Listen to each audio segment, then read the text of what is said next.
Yeah. Mr. Dubie, crooked eye, corrupt, young Gotti, Dogtown, DPG, the West Coast is back, DPG. West, like we ever left.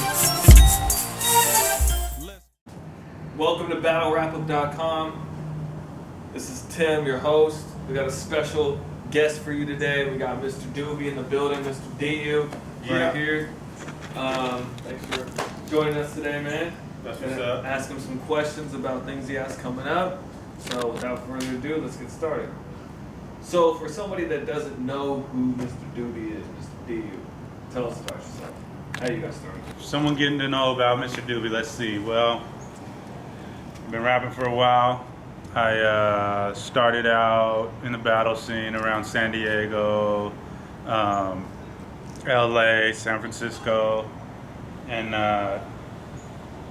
just got kind of tired of just doing battle raps all the time. So I started getting really into the music, writing my albums, came out with the classic first, then Warpath, which Warpath was on Carlos Santana's label, Raza Entertainment. First rapper to ever sign there, highest selling artist in Japan on that label. Then it was Remember the Name with Paul Weezy Digital, released the single On Mars with Crooked Eye and Corrupt. So we also hear you like to do a lot of work with charities in between doing albums, touring and stuff like that. Can you tell us a little bit about the charities and stuff that you work with? All right, well, I started out working with charities. I worked with racelegal.com.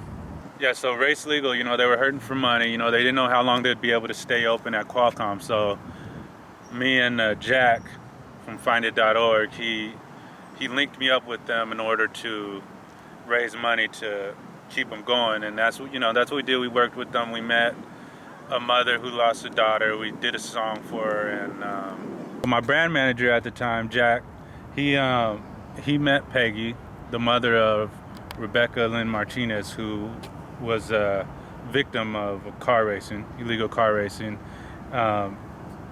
She told him his story, and he thought, hey, my artist, Mr. DU, would love to do a song for her and raise money for Race Legal, which Peggy was very passionate about keeping them going.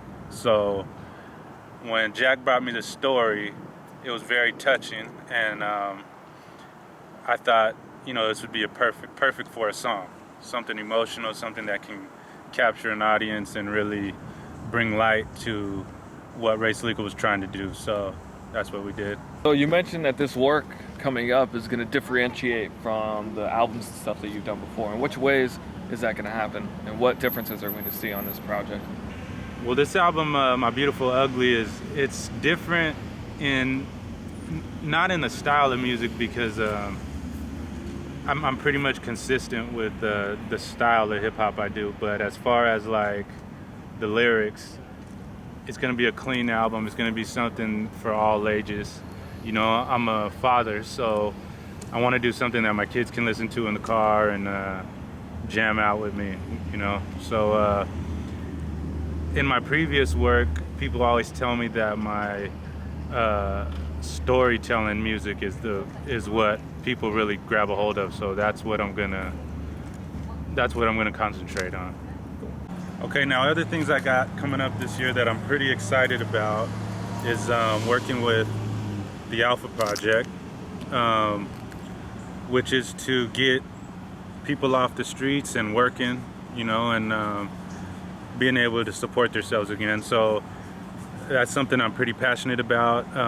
We're working on a big event, which will be next year in the early 2013.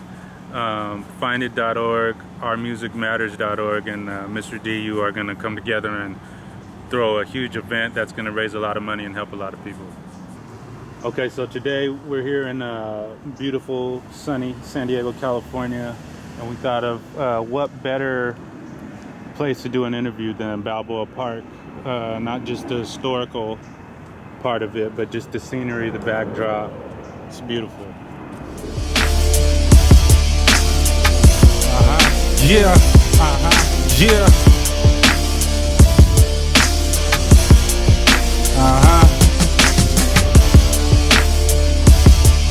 I'm just saying what everybody feels sometimes. Yeah.